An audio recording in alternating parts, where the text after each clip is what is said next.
Welcome to the Kottke Ride Home for Monday, August 31st, 2020. I'm Jackson Bird. An update on Elon Musk's brain implant technology, some slightly bizarre anxiety-reducing exercises, how to make Batman give you driving directions, and the monkey-fighting group of Grannies in Japan. Here are some of the cool things from the news today. On Friday afternoon, Elon Musk updated the world on his Neuralink company, which is building an implantable brain-machine interface, or BMI. Or, as Musk described it on Friday, kind of like a Fitbit in your skull. This was the first major update since last year when Neuralink first shared details on their work. Last year, the concept was described as a small device that would be implanted behind a person's ear, with a small hole drilled into the skull and wires going across the surface of the brain. But now, quoting Ars Technica, as in the old design, roughly 1,000 electrodes will be inserted into the targeted collection of neurons, and those will connect to an implant above the surface of the brain. But in this case, they'll do so by the shortest route possible, eliminating the need to run the wires across the surface of the brain. The behind-ear hardware is gone as well. Instead, there will be a single implant that spans the skull, essentially replacing part of it. Musk showed off one of the implants, and it represents a major rethinking. He said it was 23 millimeters across, although he didn't specify radius or diameter, and about 8 millimeters thick. The latter chosen as a close match to the thickness of human skulls.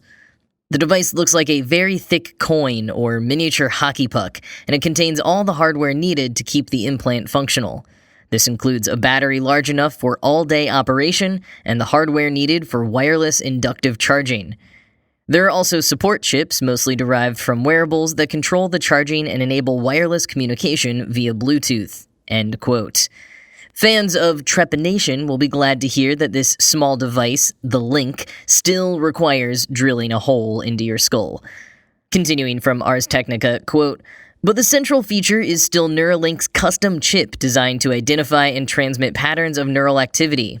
Individual neurons, which the electrodes will be listening in on, communicate by firing off a series of what are called spikes, short bursts of electrical activity that stand out from the background noise." Musk said that Neuralink's chip comes programmed with a set of spike templates that match the usual range of behaviors seen in actual neurons. The chip will take the analog electrical activity recorded by the electrodes, convert it to digital data, identify any spikes of activity, and then find the template spike that matches the activity best. That allows it to transmit a code that identifies the template, making for a huge compression compared to the complicated, noisy neural activity. And it's absolutely necessary for a device that will be communicating via low-bandwidth interface like Bluetooth. End quote. As for implanting the devices, the trickiest parts of the surgery will be performed by a robot that is also being designed by Neuralink, and Musk promises that it will be an outpatient surgery, only requiring topical anesthesia. So far, they're testing the device in pigs, which they showed off at the presentation, and they hope to begin human trials soon, beginning with people who are tetraplegics. The Neuralink has been approved by the Food and Drug Administration here in the US under a breakthrough device designation. Musk says the applications of the Neuralink could be curing paralysis, blindness, deafness, and mental illness, allowing superhuman vision, playing a symphony in your head, and discovering the nature of consciousness. And if all that sounds too good to be true, you might be right. Science journalists like Antonio Regalado at the MIT Technology Review remain skeptical at the lack of real updates to back up such bold claims, and underwhelmed by some displays that aren't necessarily huge advances to neuroscientists. Regalado went so far as to declare Neuralink, quote, neuroscience theater. And ahead of the presentation, STAT released a comprehensive account of Neuralink's internal culture, including the critical insight of former and current employees who describe a chaotic, high-pressure environment with frequently changing goals and timelines. This isn't unusual for Musk's companies or really for the tech industry at large, but tensions can run high when combining tech and medicine, with many employees at Neuralink from the latter accustomed to doing things a bit more by the book. Honestly, that all just makes me think of Spider-Man Far From Home. I think one of the most real depictions in the entire MCU was the fed-up, rebellious employees of a tech mogul who was focused far more on his own experience and own genius than on being a good employer.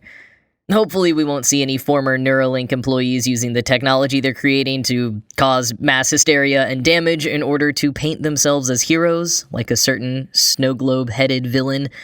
For now, I just hope the company culture is able to improve at the same pace as the device itself, which, weird and scary as it kind of is definitely fascinating, and could change the world if everything goes as planned. Well, if the idea of implanting Bluetooth devices into your skull has maybe stirred up a bit of existential anxiety, maybe I can help with a few kind of odd stress relief exercises. Writing in the New York Times, Jenny Tates, an assistant clinical professor in psychiatry at UCLA, shares some exercises we can do that don't try to ignore or stamp out anxiety, so much as lower your stress level by leaning into some of the physical symptoms of anxiety. Some of them are kind of like practicing certain symptoms so that you can better respond to them when they happen organically. Writing in the Times, Tates said, quote, "If you struggle with physical sensations of anxiety, like muscle tension and feeling like you can't get enough air, a counterintuitive yet important way to manage is to practice bringing on those sensations in more quiet moments to improve how you tolerate stressful ones. Learning to repeatedly welcome physical symptoms allows you to stop seeing them as catastrophic. In a recent therapy group I led on Zoom, my clients prepared to try this by ordering thin coffee straws. I set my timer for a minute as they pinched their noses and tried to breathe only through the straw. We also worked on replicating the other sensations they associated with fear, like muscle tension, dizziness, and shortness of breath. We held a plank, spun in circles, and ran in place. Some people were surprised that the practice experience was worse than the anxiety they normally felt. Others found it similar, which felt liberating. They didn't have to wait for the feelings to catch them off guard, and instead could purposefully habituate themselves to them." End quote. Other exercises Tates suggests are a bit more typical, like listening to calming sounds and serene music. And for this particular exercise, try not to listen to cathartic, sad, or angry music. You want the music to be a bit more affirmational, the kind of mood you should be striving for rather than what you're actually feeling in the moment. And then there's also, of course, breathing, slowing down your breathing to 6 breaths a minute, or 5-second long inhales followed by 5-second long exhales. And sometimes the calming music can help get you to this paced breathing if you're having trouble to start with. Another exercise is one Tates calls anchoring. Quoting again, "Start by physically centering yourself by digging your heels into the floor. This evokes a feeling of being grounded in reality. Then take a moment to observe. What am I thinking? Feeling in my body? Doing? Then ask yourself, is my response A, helpful, B, aligned with my values now, or C, related to future worries or a past problem? While we can get stuck in specific thoughts, stepping back to more generally decide if those thoughts are helpful can help get us out of rumination mode. It may also help to tape a list of these prompts on your computer to remember to step back and refocus when your thoughts are only making things worse." End quote. And then there's the most bizarre exercise that Tates recommends, dunking your head in a bowl of ice water. Yeah, really. This is apparently popular in dialectical behavior therapy. It lowers your body temperature and, quote, activates your body's dive response, a reflex that happens when you cool your nostrils while holding your breath, dampening your physiological and emotional intensity, end quote. You basically fill a bowl with ice water and then stick your face in for 15 to 30 seconds, or as long as you can hold your breath. In addition to lowering your body temperature, it also lowers your heart rate. Tates says it immediately shifts people's perspective. But even the act of getting ready to do it can be just as useful because you're sort of pumping yourself up to do it and practicing flexibility. So there you are. If you're feeling a little anxious about the state of the world later today, maybe dunk your head in a bowl of ice water and report back.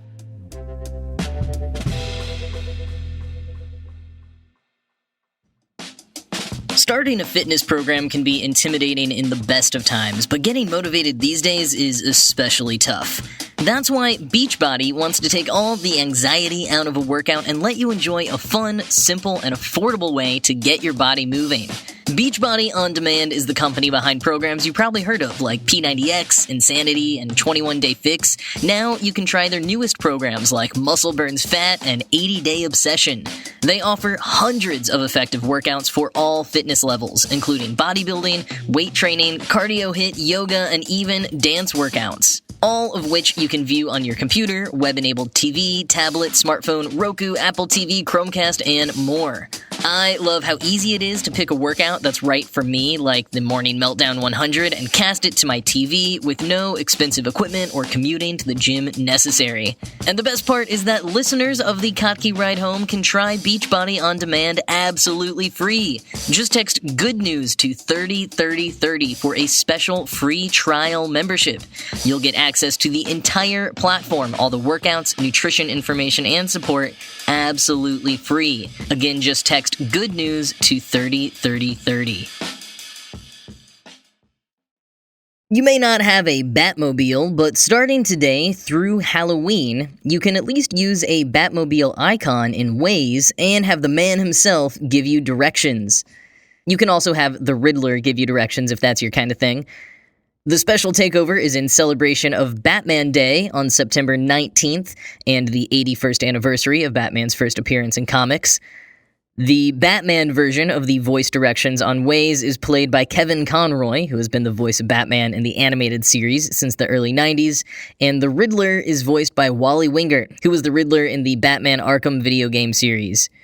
When you open Waze, just hit the button to change the voice, and then select Batman or the Riddler under your language. If you speak English, Spanish, or Portuguese, that is. This special edition is not being offered in any other languages besides those three. And from there, you'll be using a special Gotham City version of Waze no matter where it is you're going. And there are a bunch of other ways to celebrate Batman Day coming up on September 19th. I will probably mention it again at some point because there's some cool stuff going on, but if you want to check it out for now and start planning, I will put a link in the show notes to a rundown of some of the events and promotions happening.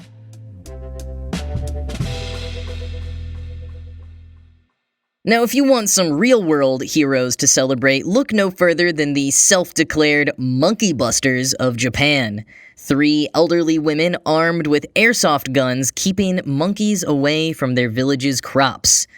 The monkeys have been a big problem in the prefecture of Fukui, where the women live, destroying fruits and vegetables grown by the residents for the past 5 years. This past spring, the local government hosted a class to teach residents how to get rid of the monkeys.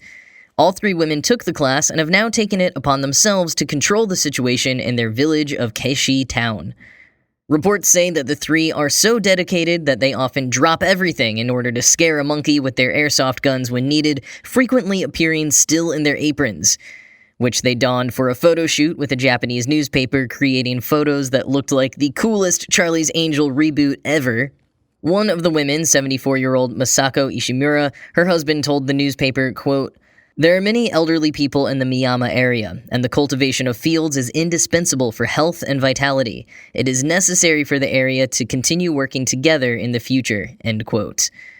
Interestingly, Newsweek reports that a similar invasive monkey problem exists in a village in India, where locals have taken to dressing up in a bear costume in turn to scare away the monkeys.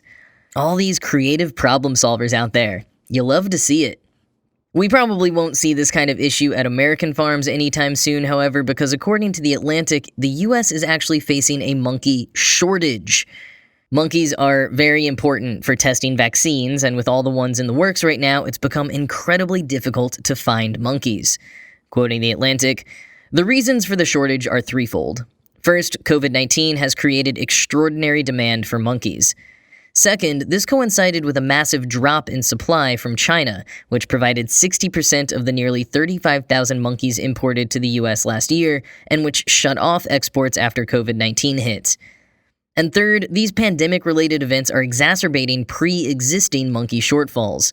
A 2018 National Institutes of Health report found that NIH-funded national primate centers would be unable to meet future demand and specifically discussed a strategic monkey reserve to provide surge capability for unpredictable disease outbreaks.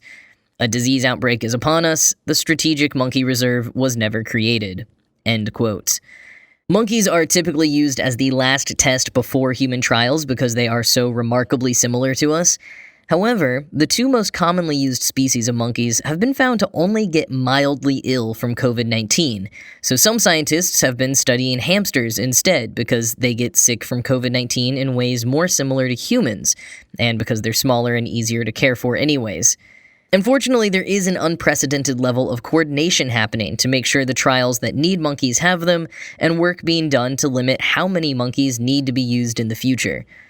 But while the shortage still lasts, the cost of monkeys for scientific research has skyrocketed. The cost of a rhesus macaque has doubled to $10,000. I mean, just think, here we're paying 10 grand to get our hands on a monkey, and in parts of Japan and India, they're forming vigilante groups to get rid of them. What a world.